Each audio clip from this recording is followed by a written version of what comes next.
Welcome to another episode of Pop Culture Junkie, recording as always at Olympus Games in Mesa, Arizona. On this episode, we have the co-creators of a new animated series called The Dragons of Melgor, Steve Romanko and Turner Van Ren.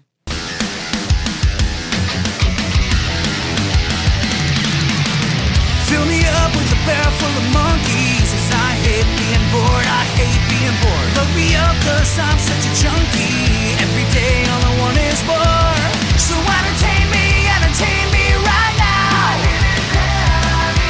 So entertain me right now. Hey everyone, I am Shauna, and I am joined here with a couple of my fellow junkies. Introduce yourselves. Alex. And Haley. And we are the Pop Culture Junkies. We are joined by special guests on this episode, Stephen Romanko and Turner Van Ren of 13th Generation Productions. Welcome, guys. Hey, how's it going? How are you? Good. Thank you so much for joining us this week. I know it's a little strange not seeing our faces, but I've seen your faces before. I saw you guys at Los Angeles Comic-Con. Yeah, right on. That was a lot of fun. So who are you guys? Why are you on our show? Like, what's up?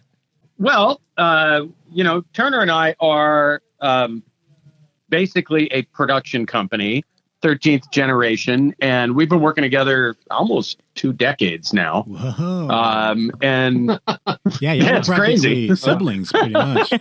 and we've been doing a lot. I mean, we both come from strong media backgrounds, and after I worked at Lucasfilm, I wanted to start my own production company, and Turner and I have done shorts and commercials and documentaries and a whole bunch of stuff. But right now we're really in the market of developing television or streaming series and feature films as well. And we really want to get that original material out. So you guys are producing a new TV show right now called The Dragons of Melgor.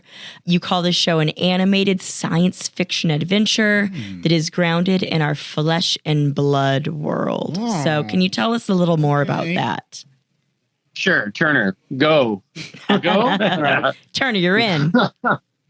Yeah, it is. It's pretty much exactly that. It's an animated series. The pilot's going to be about an hour, and the rest of the episodes will be a half hour. 11 episodes? 11 episodes. And by it being grounded in a flesh and blood sort of real world thing, what that means is mainly that pertains to the characters. When we write something, when we write stuff, even if it's animated, we want the characters to be. It sounds elementary, but relatable and actually have good character arcs and be 3-dimensional. And so, mainly the story's about loss and coping with loss and pain, but that's couched behind adventure and hilarity and that kind of stuff. But all the characters experience that, and I think that's what makes it sort of grounded in flesh and blood. All right, question: what came first, the visual sort of concept of it, or the story? Oh, well, it actually the visual. Yeah. It actually started the Dragons of Melgor started. Oh God, Long time ago. 6 years ago. A while ago. Six years ago. Okay. And I have a friend, Kurt Yeager, who's an actor in L.A. Recently of Lord, I can't remember. A million TV shows. Kurt's recently great. of the yeah, he's great. Yeah. recently of the sci-fi show with Katie Sackhoff. Another life. Thank you very much. And he introduced me to a friend.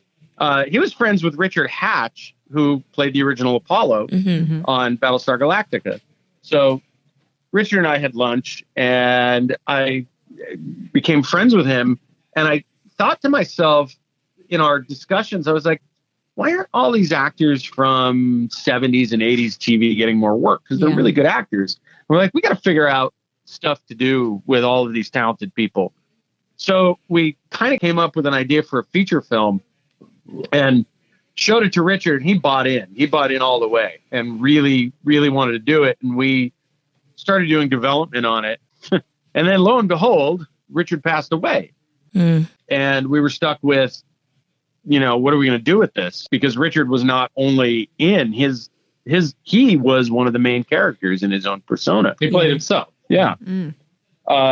So just out of desperation, I tried to get in touch with Dirk Benedict because Richard had said, I'll get Dirk on board when the time is right. Well, at the time in the script, it was a feature-length script. At the time, Richard Hatch travels to this animated world, Melgor, right? Yeah. It starts off in live action. He travels to this place, Melgor, and where it turns out his old buddy from the show, Dirk Benedict, is already there. He's been living there for a long time. Yeah.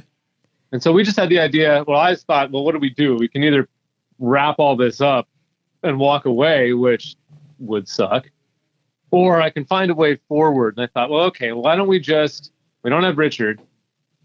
We'll take Dirk and we'll put him in the lead and he'll play himself and he'll be the actor guy who travels, is disillusioned and travels to this other world. And then we'll just pick somebody else. So we figured, well, we'll get Katie Sackhoff on board and put her, and it'll be Starbuck versus Starbuck. Yeah, that would be, that's Starbuck. hilarious. That's so funny. And so that's what we ended up writing, and we sent it to Dirk, who lives in the middle of Montana, nowhere. He lives on a lake in the middle of Montana. Yeah. And he's all like, oh, I don't know. You guys are crazy. I don't know. Like, we had a long phone conversation with him. This guy who I grew up watching on TV, it was surreal. He's talking. He's just this grumpy old man, kind of, but endearing. And he's just like got all these stories. And he's like, I don't know, you guys. Yeah. But then he read the script and sent us back notes like instantly, Yeah. So he was on board. And then after we had done a bunch of development, I was having dinner with somebody who makes decisions high up in a media company. And she told me, she said, this isn't a feature film. This is a series. You've got too much story here. Yeah. So we tore it apart and started making a series out of it. And lo and behold, that's what happened. So how long was it that she felt like they had to be cut into pieces? Funny thing, Turner and I, the way we write, we usually do a first draft that's kind of just vomiting on the page. You got to get it out and get it real. All the guts and stuff. It'll be like, for a feature, it'll be like, 180 pages long or something like that. Yeah. And then we do a pass to clean it up. But then often what we'll do is we'll take a third draft and we'll go, let's throw every idea that we possibly can in here and make what we call our bloated draft. Yeah. And then from there, we start folding it down and trying to get it into just feature length shape. We don't try to erase anything unless it's really dead in the water. Yeah, that's good because like you're getting into a story and you have these pieces and you bubble it up and put everything together. Because I think, at least to me, it could sound like there's these characters that need that kind of like development that you need to know more about to really get the story. And I'm assuming that's what kind of is happening here. Oh, yeah, that's absolutely what happened. And Turner and I had a lot of thoughts about the way it looked as well. Well, I was so that's like the story side of it, right? Mm-hmm. And the script side of it, and visually, I'm not, I'm like everybody else. I'm 45, so I grew up in the 80s watching Saturday morning cartoons and everything, and I was never really a comic book guy. I liked him as much as the next person, but that was not really my thing. I can't draw. I'm not overly in animation. I was always a movie guy, like live action movie guy. So Steve got me into Star Trek, the animated series, which is a great series. Because I've always liked Star Trek, but I'd never seen this. And it's a really great series because all the original voice actors are on it. Yeah. The writing's done by most of the original writers for the show.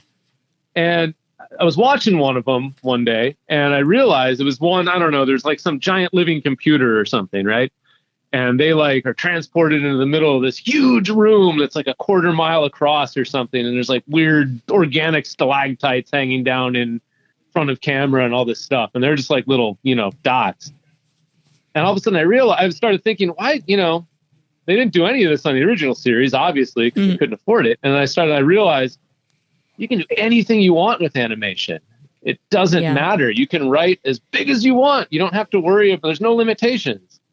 You can do anything. It costs the same. So the kind of like the style of animation, is that similar to like the Star Trek animated series when it comes to like, the dragons? That's kind of what we started with, and then it kind of evolved from there. But that was the base.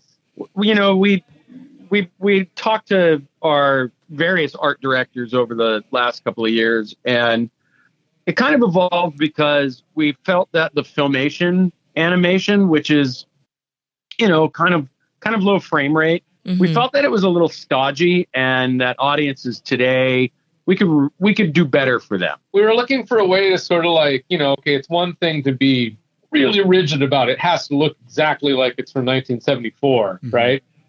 And then there's being, well, that's the inspiration. We want to keep that vibe and that, you know, inspiration, but, you know, we have to update it because we want people to actually watch it too, you know? One of my favorite things about watching the first episode is how fantastical it is, but also that, like we mentioned before, it is grounded in a character's journey with grief. You know, Dirk lost Richard. It's just kind of, how do I deal with this? I mean, he's kind of disillusioned with the whole con society, and how does he move forward with that? And I think it's really interesting that you have such a human story, but also mixed with that Saturday morning cartoon feeling. And I remember that's what you guys said so much at con, is like, we just want to bring it back to what those Saturday morning cartoons were like. And there wasn't a moment of that first episode that I was bored or I felt disconnected from these characters. The entire thing was just so endearing. First of all, thank you. Second of all, you know, that's part and parcel of taking our experiences growing up and understanding the imagination and the beauty of being a kid. Yeah. Not having boundaries in terms of how you're supposed to think about creative things and stories. And then, you know, balancing that with the gravitas of being an adult, which is what we were striving for. We wanted both folks our age and younger people it's a family thing to look at it and go, we can associate with this. You know, but I always looked at it too of like, when I was writing, I didn't really think about it until right this very moment overly much, but that I'm looking at all the writing is like through the lenses of an adult, like a full-on adult with kids writing for a family audience type of thing, not like a young person writing older. So, and also a lot of it has to do with our experience in Hollywood of feeling disillusioned and sort of, you know, we putting that in there. A lot of our sly sort of wry funniness comes from always coming up against walls, which is everybody's experience in entertainment, you know? Yeah. And, you know, the last feature that we tried to make was a few weeks out from being shot, and our entire location burned down in the fires up here in Northern California, 4 or 5 years ago.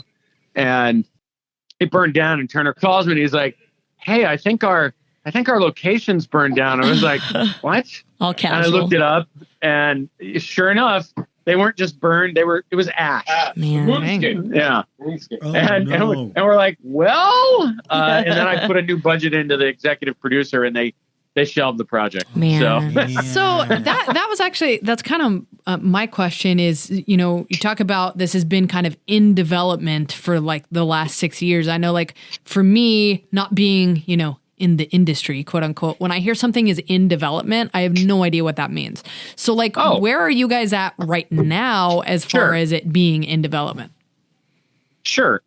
So, well, we are right now trying to sell this whole thing to a production company, and a production company that's got ties to whatever streaming service they have ties to. And we're going to continue to pitch it to those companies.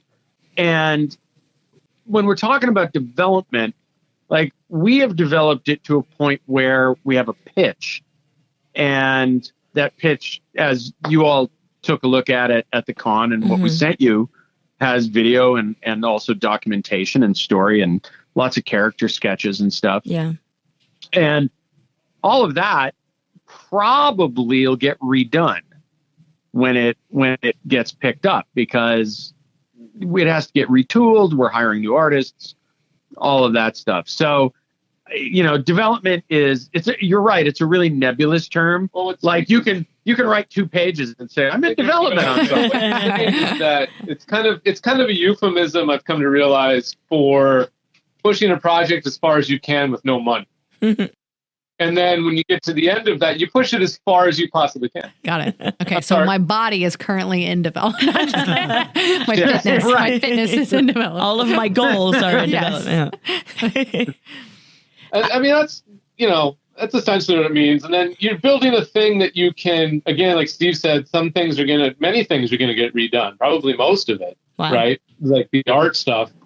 But that doesn't matter because you've sold it. Yeah. Mm-hmm. Right. You're making money in some capacity and you get to make it, which is the fun part. And it's all just to get to that point. After that, it's all great. I like to say on here a lot, like ideas and like how people need to take their ideas more seriously. Yeah. And I think, what you guys are doing, Steve and Turner, like being able to create an idea, put it together and, create a process out of it so that it can, come to life. Yeah. And be shared with everyone. That's awesome. Yeah, we really enjoy the process. There's times where you kind of just look at each other, because Turner and I meet a few times a week.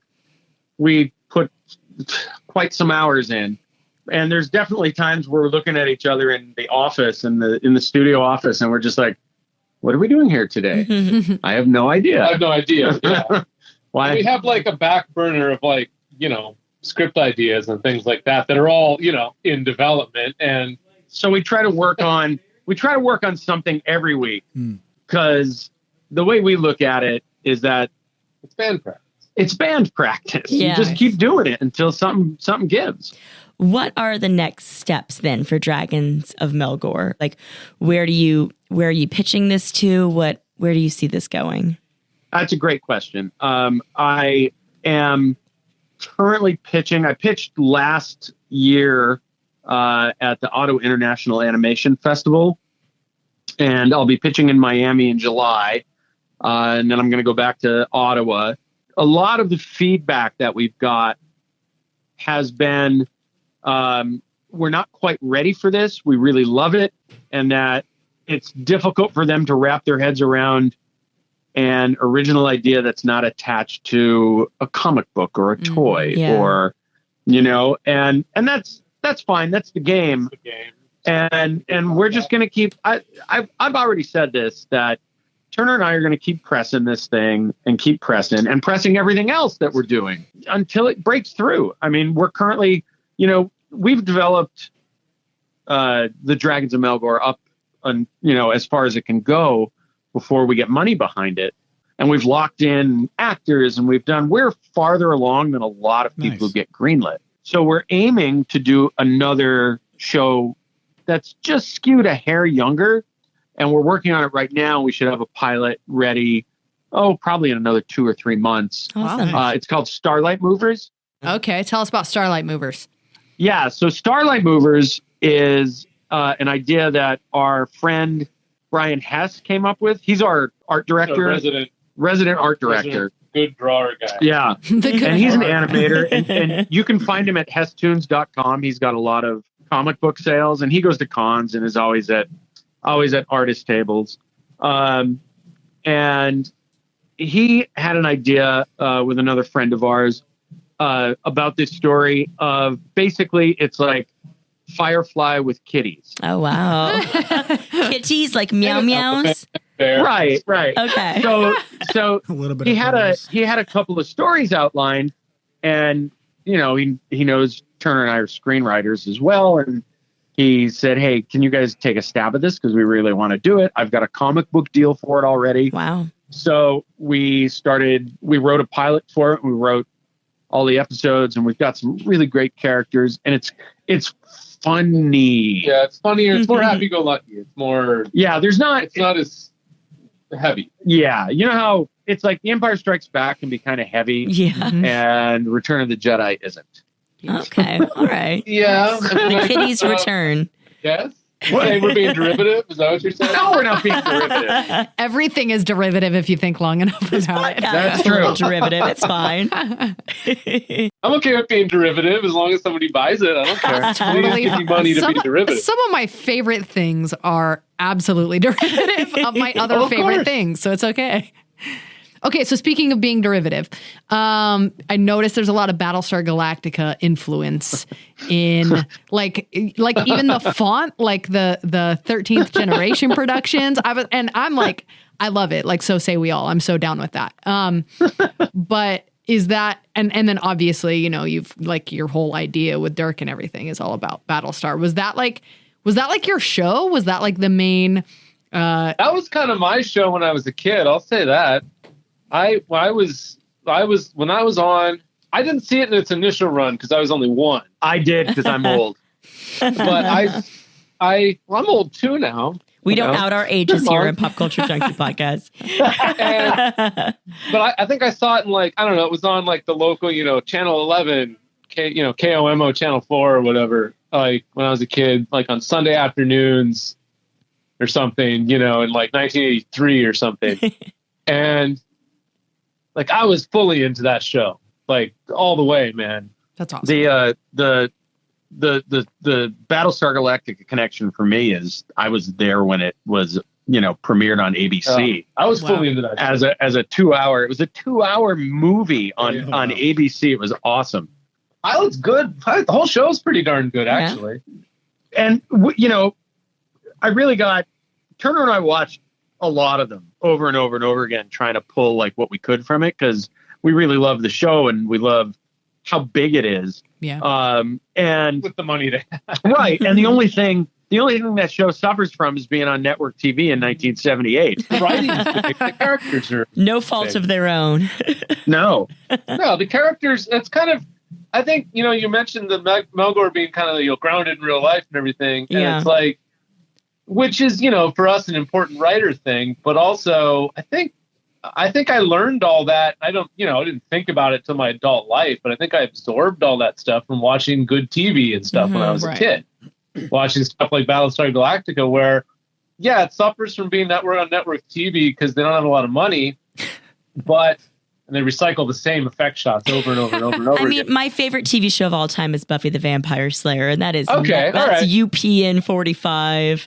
And Well, it's kind of the same thing. The writing's good. You're responding to the good writing. Maybe you don't think about it at the time. and now I look back Right. and I'm like, ooh, that effect doesn't really stand the test of time, but I don't care No. because the No. story is there and the characters are there. Exactly. Exactly, and you absorb all Yep. that. TV's good for you. Yeah, you know what I like about animation is that it can last forever. Like you can always make new, new shows, new stories, write new scripts. Like The Simpsons. Yeah, because they never age. Exactly. That's exactly Yeah. These, because you're talking about like actors and like getting like voices for these people. Those voices can still exist throughout time. Yep. That's a good point, actually. Yeah, it's kind of timeless in that way. and that's another reason. We almost everyone on the production is old. Hey, I'm not that old. So over 30 is what we're considering old now. So, but we're all like, yeah, doing voice work would be great. All we have to do is sit around and have fun. That's the dream. Why do you think we do a podcast? No one has to look Right, at us. We don't even have to put on pants. None of us are wearing pants right now. You went to us, I'd make that public.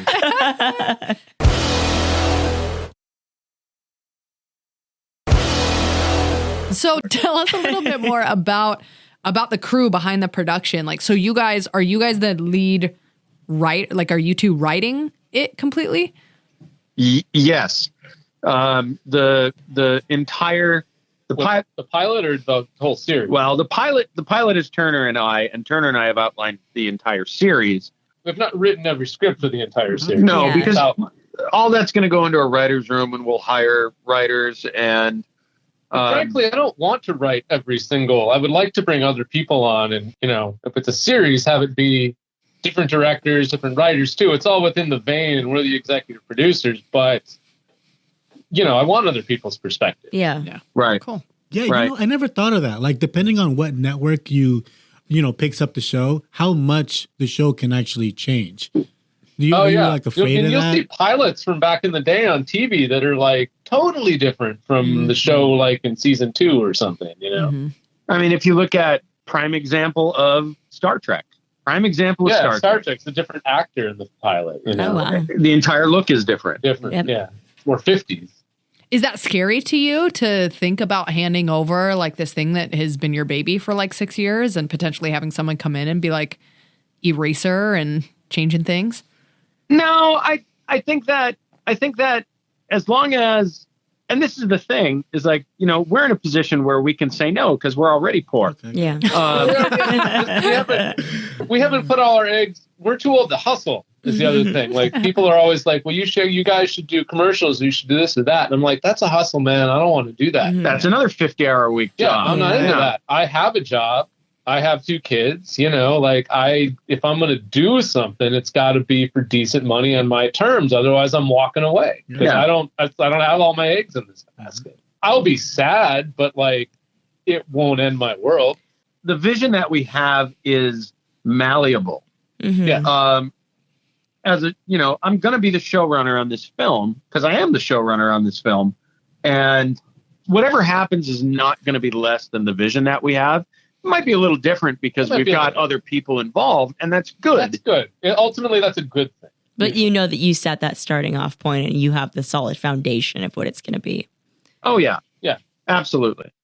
And it's like that fear that you're talking about, like, does it scare us to, you know, turn over this thing you've been working on where you get, you know, so locked into sort of a vision of a thing, you know what I mean? And yes, the short answer is yes, it scares me, but also that's filmmaking. Mm-hmm. You're not scared, you're not doing it right. Yeah. Yeah. And I think the good thing about it becomes something bigger than just, you know, where it started. You know, you're sharing this with other people and, you know. Exactly. Yeah. They have everybody who will work on it. I was just talking, I work at a film school downtown here in San Francisco, and I was just talking to a prospective student and another teacher about this today, that when I do a thing, I want and I like it. It makes fun for me when people feel a collective ownership of what they're doing, what they're working on. Everybody from the dolly grip and the caterer on through whomever, it doesn't matter because it's all an important job and you're all contributing to this. It's a team sport, man. Yeah. Yeah, that's like Elizabeth Olsen recently. She came, you know, in some interview, she was saying, I hate when people talk down about comic book movies, not being authentic movies because it discredits the crew and all the hard work people that go goes into that. And I think animation, same thing could be said, you know, about Absolutely. animation is it's easy to kind of cast it off and be like, oh, that's easy. You know, you're sitting in a booth and recording voices, but like all the crew and all the hard work and everything that goes hours into of drawing and animating and rendering things. Yeah. If there's one thing I've learned about, because again, I came from a live action world. That's always been my thing growing up, you know, and I can't draw. So there's one thing I've learned about pre-producing an animated thing. Man, yeah, it is not just it's a lot of work. Tedious. Lots of work. And it's a lot more nitpicky choices on everything. It's like as a director, if I'm directing live action, you know, I can be like, I don't want the camera there. I want it here. And I can just grab the camera and put it where I want it. You know what I mean? Or I can be like, hey, somebody get me a chair for this set or, you know, a potted plant. Well, what's it supposed to, I don't care. It doesn't matter. I just need a chair, you know, or whatever. Whereas if in the animation world, they're like, all right, what's it look like? I don't know. It's a, you know, it's a chair. And then you get 25 choices of a chair. You get, 5 10 choices and you got to pick one. And then like, you know, for every single thing, you know, I have to, as the director, like I have to decide. And it's a lot. After a while, you're just like, I don't know, that one. That one's fine. It makes me think about, you know, like it's fine. It's a thing, you know, it's a thing that's in a frame for a second, you know, whatever. Yeah. And you're trying to make choices that make sense, but sometimes, you're just, after a while, sometimes you're just pointing. Yeah, that. Just finish the work. Yeah. Does that like come into like when you're choosing your animators? Like when, because I'm imagining that kind of conversation happening, like you trying to tell, like, you know, somebody, you know, this is exactly how I imagine it. How often is it like 100%? Or well, the process starts with people who are doing your design work, and we have to make sure that we talk about the characters and we talk about all the props, and we talk about all the backdrops and the locations. And that's one set of tasks, is to get all of that designed. And then you have the artists who take those designs and turn them into the puppets that get animated. And then you have to make choices, which is a whole other skill. Right. Does this puppet look right? Yeah. Does it move correctly? Right. Do we need more movement on this part or that part? Right. And we have to make those choices that these other set of skilled artists give to us. It's like when you make a movie, you don't have to. When you make a regular movie, you don't have to. When you're making The French Connection, say, right? You can go out in the streets of New York with a camera and you can shoot a bunch of stuff, right? Or go down on the subway and shoot a bunch of stuff without permits a lot of the time. If you're making Star Wars, just to use another example, a 70s movie, and you're going to make these special effects, you have to first make the factory that makes the special effects. You know what I mean? And that eats up 2/3 of your budget right there. But at the end, you have a working machine.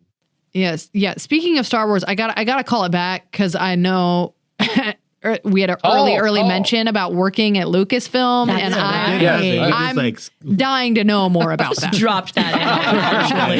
Everybody dies to know. Yeah, no, as they should. It's so I worked at Skywalker Sound from 1990. Steve's a sound guy. I'm a sound guy. I'm a sound designer by trade. And I worked up at Skywalker Sound from 1997 to early 2002. Greatest doctorate in filmmaking anybody could ever have. Who'd you meet up there? And like directors. Well, I'm saying it wasn't just the greatest sound people. Like working with Ben Burt and Gary Rydstrom and Gary Rizzo and all of these people who are multi-Oscar winning artists in their own fields. But then every film that comes through, you sit and work with the director. You sit and work with the actors when they're doing dialogue replacement. You sit and work with the writers. You sit and work with producers. And it's this great team effort in post-production. And, working on everything. I worked on 2 Star Wars movies, which was awesome. And worked on Saving Private Ryan. I worked on Saving Private Ryan. I worked on Titanic. I worked, I've worked on a lot of films. I worked on Mimic 2, which went straight to video. Yes. I love Mimic 2. Television announcer. No, you're the radio in what? The Game? Oh, yeah. I've worked on 3 David Fincher movies. Nice. And in the Game, one day we needed a voice for the radio when he's getting driven back from Mexico, and I did radio, and they're like, "Hey, Steve, you did radio, right?" I was like, "Yeah. Do you think you do this?" I was like, "Sure." And I just do it, and it's in there. Or, or you go about, we're going to do a day of keyboard typing for the movie Contact. So I type for 6 hours and we record it all and it gets cut into the movie. That's my typing, you guys. That's me. That's me. That's right. And that perspective from a sound design arena gives me a lot of insight into how I want my work to appear. Yeah. Yeah. Also, can I say something real quick? I've been to Skywalker Sound a couple times after Steve worked there, but we mixed I was fortunate enough to have Gary Rizzo, who's, an Oscar-winning, film mixer, mix my thesis film from film school, and we were up there for a week, 2 weeks, a week.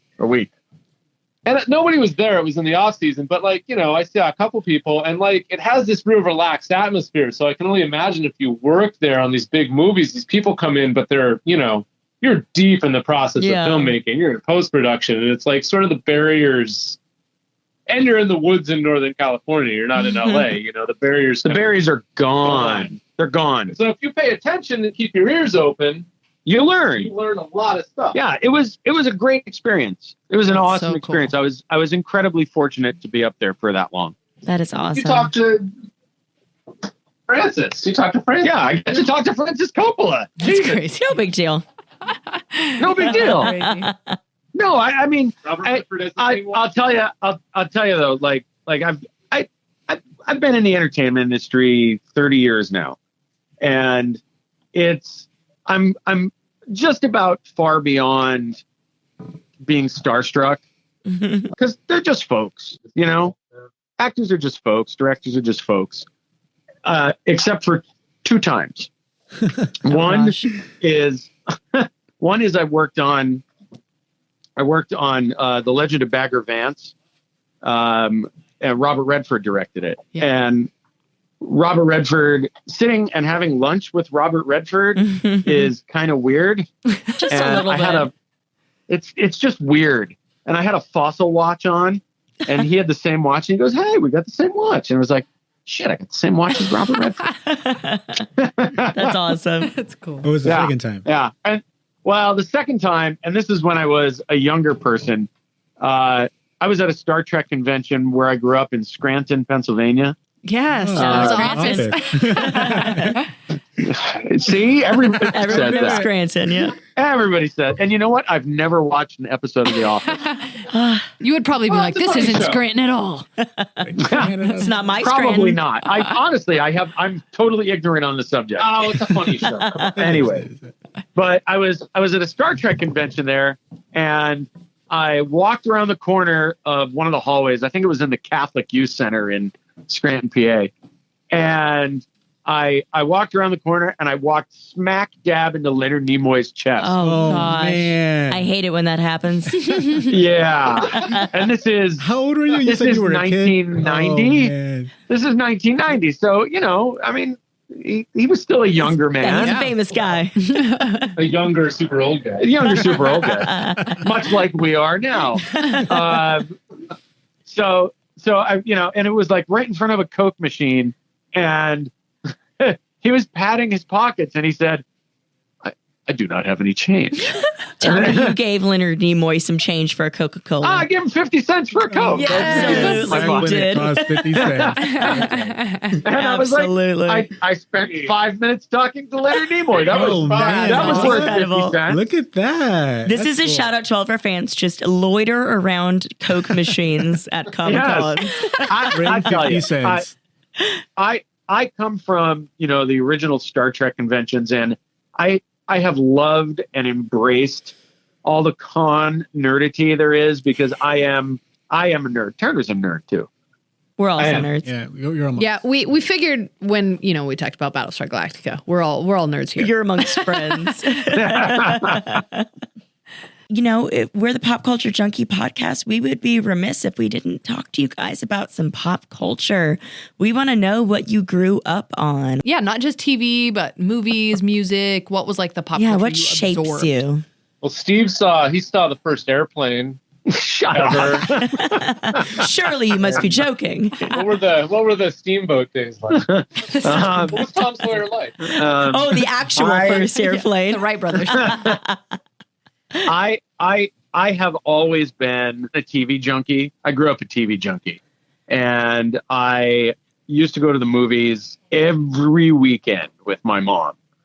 God, I loved Saturday morning cartoons. I was really highly influenced by Star Trek. It blew my mind when I was a kid, and then I got to see the motion picture and started all of that. And I was the original, you know, I'm of the original Star Wars generation, where I was 8 going on 9 when that movie came out, and I went to see it, begged my parents to see it for weeks, because I would see the TV ads and see it in the paper, and I sat down, and the Pony Express would deliver the mail. A carrier pigeon dropped off. And when that Star Destroyer goes over your head, Yeah. it's life changing. It's life changing. You're just like, somewhere in the back of my brain, I was like, I have to do this. You just blew my mind. I'm just imagining sitting there in the movie theater and watching the ship just go over your head. Imagine that for the first time in history. Man, that's an Stereo, experience. In stereo. That's awesome. Oh, man. Boom. Yeah. Yeah, blew my mind. Are you guys fans of the new Star Wars films? Which one? new ones? We're all. Ooh, They're all I mean, I guess the sequels, the TV shows on Disney Plus. How are we feeling about all I this? really like The Mandalorian. I think that I think that show's really rad. Yeah. I also like the Mandalorian. Mandalorian. Producer? Yeah. Jon Favreau. Yeah, anything that Jon Favreau has his hands on right now, I trust. That's He's got it down. Those are facts. I am not a huge fan of J.J. Abrams. This is for public consumption now. Everyone's going to hear this. Choose your words I'm carefully. a small petty man with small petty hatreds, and Welcome to the Pop Culture Junkie podcast. But I'm sure J.J. Abrams is a really Lovely nice man. person and a nice man and a wonderful human being. Having said that, I'm not a huge fan of the new Star Wars movies. Yeah. The tentpole. I kind of property. feel like J.J. Abrams, his whole career has been setting up things that can't deliver. Yeah. So whether it was like Alias or Lost or the new Star Wars movies, Ouch. it's like, here's a great premise and we're going to start off real strong and then we're just going I thought he was to... a nice guy. You told me. Haley just insulted I don't his know family. J.J. Abrams. He doesn't care if I live or die. You guys, I'm not in the industry, so He's actually on doesn't the matter to show me. next week. it doesn't. So J.J. Abrams, he produced, directed the Star Trek films as well, right? Like, didn't the newer ones? And I gave him a good pass. I gave him a good okay. pass on the first Star Trek film. I enjoyed the first Star Trek film. Right, because he's good at starting things. So the first one was pretty okay. Because Yeah. you said like Lost into these shows, and I know that those are really popular and people love. He's not a strong finisher. Right. That he goes. Sorry. He goes into things half cocked. You know what I mean? And he just doesn't. Yeah, I don't know. I feel like Lost. I mean, granted, he produced it. He didn't like write the whole thing, but he even admitted like they didn't know the end from the beginning. Yeah. So I don't know. Yeah, same. Yeah, Lost. Yeah, totally. That show sucks. I'm sorry. It totally did. God, I have so many friends who keep trying to convince me you have to start Lost. I'm like, Me too. Why would I do that? I No.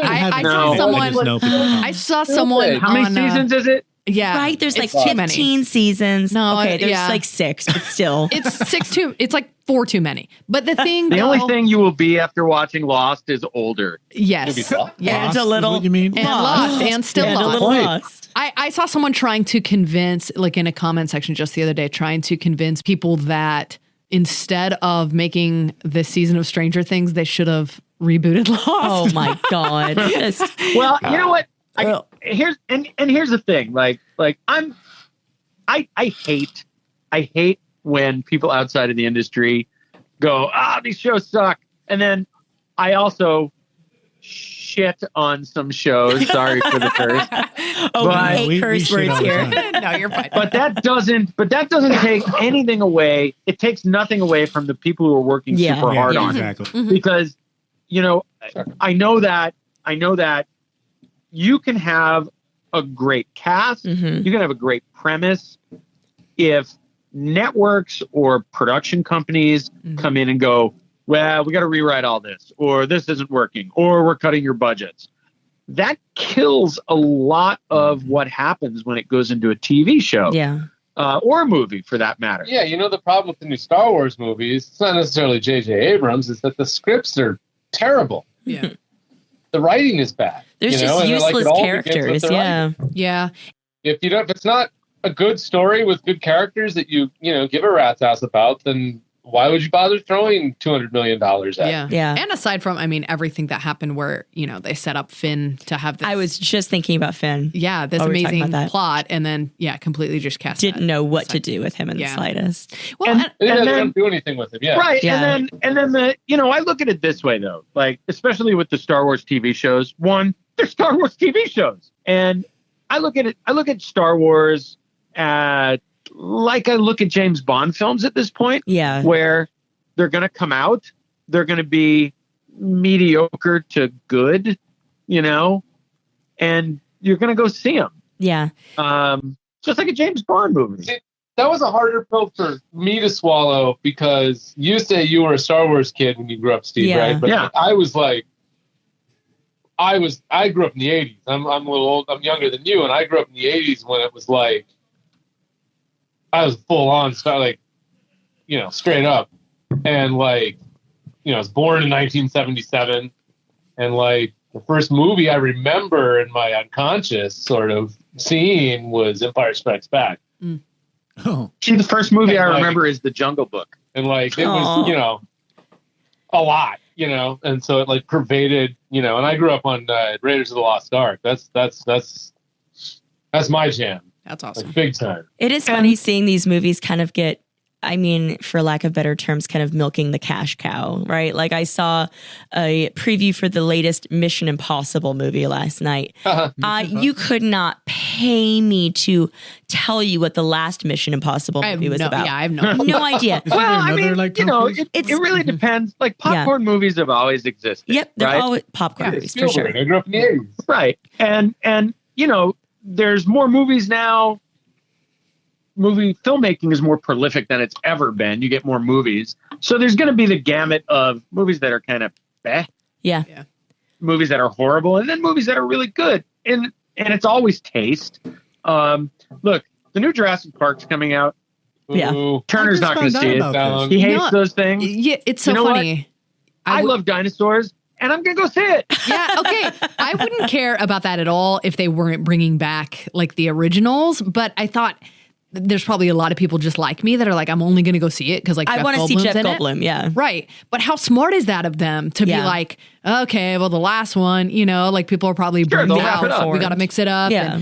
But, you know, to your point of like popcorn movies and stuff, and me kind of crapping on J.J. Abrams, like I can say all that, but the reality too is that just because I don't like something, obviously, like who am I? I'm not the definitive source. And I recently went through with my kids. I've got an 8-year-old and a 5-year-old, and I went through and we watched all the Star Wars movies and anything that wasn't animated. So Yeah. all the live action shows. And so my 8-year-old daughter, she's 100% caught up on everything. And I told her the other day, you know, Obi-Wan Kenobi's coming out on Friday. She's so excited. Aw. And to her, she absolutely She loves loves it all, Rey. right. Rey is her favorite character, Yeah. right? And so, like, on the one hand, I can look at these new movies and be like, man, not my Star Wars, but that is her Star Wars. Like, That's Rey a is good her point. character, and that's who she's going to grow up idolizing. And maybe one day she'll be in her 30s and look back and be like, that wasn't very good, like I feel about the prequels now. but at the same time, it's I like, mean, yeah. I have a 7-year-old and a 7.5-year-old and a 3.5-year-old, and my son, just like me, was born the same year that one of the first Star Wars movie in a franchise came out in 2015.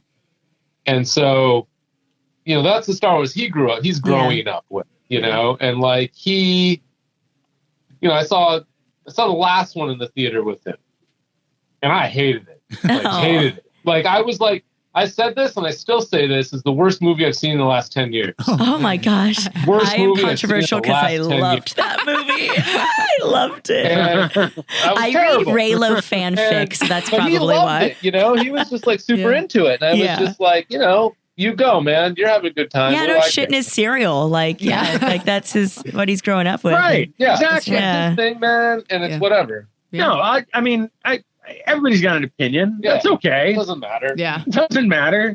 They're all, you know, J.J. Abrams is laughing at us all right now from his gold-plated Yeah, exactly. bathtub. Yeah. Absolutely listens to this Like, podcast. Exactly. It doesn't. Are you guys Whatever. Marvel fans? Are you caught up on all the movies and shows? As in Marvel Comics, or Ooh, all of That's- the I like above. this. Yeah, This is the either first time I or. hear Talking like Stan the- Lee here. yeah. Well, all I right. like this. So Not a Stan Lee. I am the comic book guy between Yeah. the two of us. I'm I late to comic books. yeah, I've loved comics. I have comics in my collection, and my comics collection is not like a pristine. I have to have them graded. Yeah. You know, Same. I buy comics so I can read them. Yeah, they're well And- loved. Having said that, I mean, you get ones that are in decent shape. You know? Sure, I'm not going to get ones that are ripped up, but I have always come from comics, and I'm mostly a Marvel guy. Marvel was my comic, you know, company growing up, and I have a love-hate relationship with the Marvel universe. There's certainly high points of the MCU. There's a bunch of silliness in the MCU, and the writing has gone far downhill in the MCU. Like I have this dream sometimes where instead of Stan Lee's sort of the way he put things together, Market driven. You can say capitalist. right, his market driven way he ran Marvel Comics, if it was not based on Stan Lee and based on Jack Kirby, Yeah. I would be a lot happier. Mm. I get that. Jack Kirby invented everything already. Yeah. You know? Yeah. And certainly doesn't get the pop culture recognition, I guess, that Stan Lee has gotten over the years, especially with the Right. cameos and Not such in taking the anything away MCU. from Stan. Oh, for sure. He did what he did. So what is one thing right now, pop culture related, that you would recommend to someone to either go watch or listen to? Could be TV, movie, music. Northman was pretty good. Ooh, my husband did like that. He went to go watch it by himself and described the entire plot to me when I came home. Well, I sat there, great, babe. Sounds great. Yeah. That was I really love Star Trek Strange New Worlds. I think Oh yeah, that is good. I find myself, all right, so Star Trek Strange New Worlds gets released every Thursday, right? And I don't wait.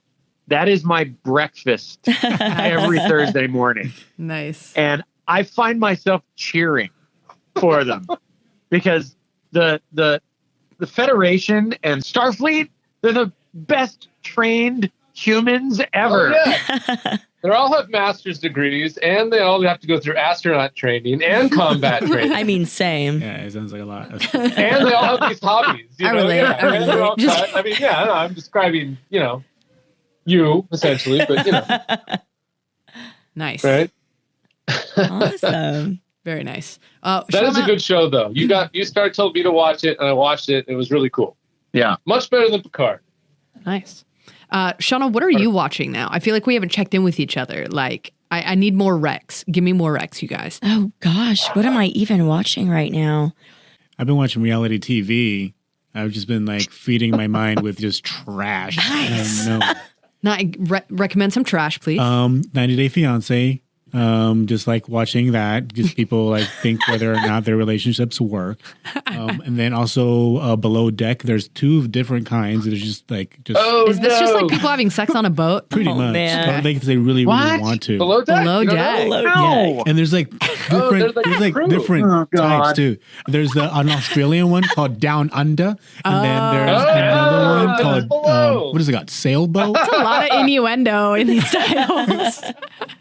What's the sail one called? I think it's called sailing. Nice. Below Deck Sailing. Okay. Yeah, I've been giving that to my brain. I remember what I was watching. Okay, go. My mind went blank. So I started a show called The G Word, and it's with Adam Conover. I'm not sure I'm saying that Conover, right. yeah, So from Adam Runs Everything. Yeah. And it's basically a mini series. I think Obama helps produce it or direct it in some way because he definitely is in the first episode with him. But it's Adam breaking down the government. Okay. And every episode is a different facet of the government, but in a educational / humorous way. So kind of like John Oliver does, where you watch it and you learn a lot. And I mean, like Adam does with his, Adam Runs Everything. Yeah.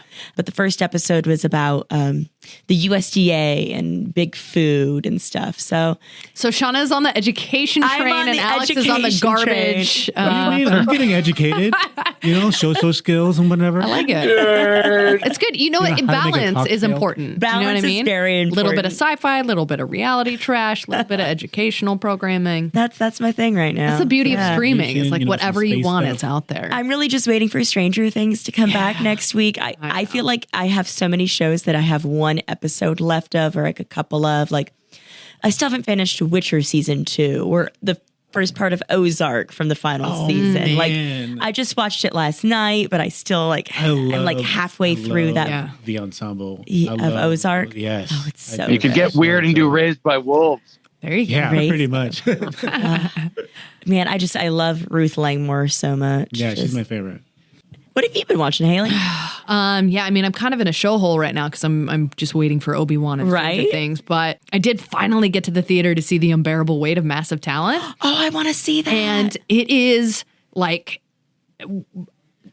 one part absolutely ridiculous, but whatever, 2/3 incredible. Like it is exactly what I wanted in a movie. It is Yeah. it is stupid. It is hilarious. It is surprisingly heartfelt. There's Nick Cage and Pedro Pascal. There's Nick Cage bromance. making out with Nick Cage. Just say, yeah, that happens in the movie. I mean, I would make out with myself if I got the chance. I'll be completely honest. No, Pedro Pascal is the best part of the movie. I loved it. I absolutely loved it. So the theater I was in, it was real small, but it was still pretty packed. Yeah. And when it ended, people were clapping. I was like, these are my people. You guys love Nick Cage so much. I love it when people stand up and cheer at the end of the movie. I just love that they cheer for a movie that's like been out for like a month. That's like real small on like a random Tuesday night. You know what I mean? But you know those cranky people are like, don't clap. They can't hear you. I'm like, I don't care. I'm clapping for me. I enjoyed it. Like, it makes me happy to clap. I don't Clapping for the personal enjoyment that I felt. Yeah. And then I watched the Rescue Rangers.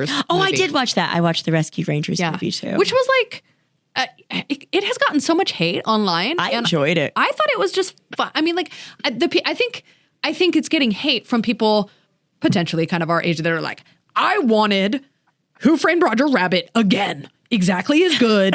And, you know, exactly whatever. And I'm like, again, though, watching it with my 8-year-old and my 5-year-old, like, you need to temper your expectations a little bit. It was goofy, and I could see that kids would like it, but also nuanced enough for adults. Like, I giggled when Dale had his earbuds in and they were way too big for his head. And then he took them off and he was listening to death metal just casually. Like, just little weird things like that. Yeah. Then there were a lot of really good, like, little random cameos. Like, Ugly Sonic was super funny. Yeah, I think you guys would like that, actually. It's a lot of, like, 80s and 90s cartoon throwbacks, too. Yeah. So, lots of, like, Tigra's there next to him. I don't know. It's the cute. Coca-Cola bear is, like, a main character. Yeah. I was like, what is this? Like the panda?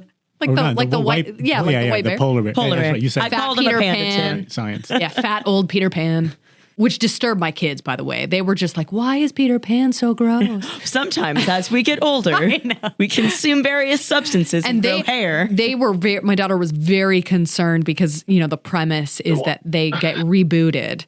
And so they get redrawn in this ugly format and go on these like straight to DVD knockoffs of their original movies. So Bootlegs. Flounder gets shipped off, you know, He gets bootlegged to be part of, instead of the Little Mermaid, it's like the tiny small fish fish woman or something. And my daughter she got so sad, like real quickly. She's like, I don't want that to happen to Flounder, Mom. What's happening? I go, honey, it's not real. Flounder's dead now, sweetie. Not real, babe. I can't hear not you. real. She was very, very I might do a knockoff of the Dragons of Melgor and call it the Lizards of Melgor. Would you guys be opposed to that? Steven Turner? The large lizards of Melgor. The Lizards of Kolob. That's how you know you've made it, once you start getting bootlegged. Yeah, exactly. Once you go to Walmart and see those straight The $5 bin. Yeah. Oh, shoot, that's us. Oh, man. Oh, man. Make a comic book. There you go. I could totally see Dragons of Melgor as a comic book, by the way. Oh, absolutely. Have you guys envisioned that, like, as a comic strip? It will be a comic book. We've put together a sort of a 10-page mini comic that we're hoping to pass out at more cons just to get more visibility. And, you know, it's gonna eventually get into a place where we're gonna sell it. Nice. Merchandising, you know, it's like anything that we can do with it. Comic books, novels.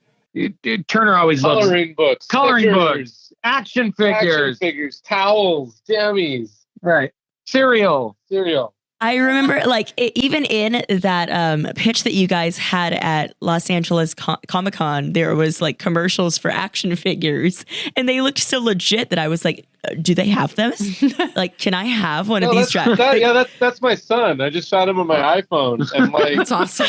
He made those figures. We ordered like I bought a 25-pound bag of random ass action figures off of eBay and just started kit bashing stuff together. I wanted one. I was like, well, I'm sold. Shut up and take my money. Let's go. Well, I think that just about wraps us up here at Pop Culture Junkie Podcast. Thank you guys so much for joining us. Again, it's Steve Romanko and Turner Van Ryn from 13th Generation Productions. They are producing the Dragons of Melgor. Tell the people where they can find you on social media and online, you guys. You can just Google Dragons of Melgor. People can do that. That's the easiest thing. You'll find us all over the place. thanks for having us. And we're happy to talk anytime about anything. Yeah, it was fun. It was a lot of fun. Come back again, you guys. This was great. Absolutely. We're always down to talk, Nerd shit stuff, about yeah. J.J. Abrams. Yeah, that was surprisingly easy. I didn't expect that. Next time we'll bring Joss Whedon in. It'll be even easier. Right? This is going to be great. Haley, tell everybody where they can find you. Yeah, you can find me on Instagram at 30 Nerdy Thriving. And I'm Alex at ALCASNUN on Instagram and Twitter. And you can find me, Shauna Trinidad, at Shauna Trinidad on Instagram and Twitter, SHAUNATRINIDAD. Please follow us on Facebook at Pop Culture Junkie Podcast. Check out our website at popculturejunkie.com. On Twitter, we are at Pop Junkies, and Instagram, we are at pop.culturejunkies. We will be at Phoenix Fan Fusion in downtown Phoenix, Arizona. Check us out Friday at 1:30 p.m., Saturday at 6 p.m. You can get more information on our Facebook page. Again, that was Pop Culture Junkie Podcast. And please download, subscribe, tell your friends, tell your grandma, wear a t-shirt, get a tattoo, all that good stuff. And come back next week for another hit of pop culture. Pop Culture Junkie is a production of Pop Culture Entertainment Group.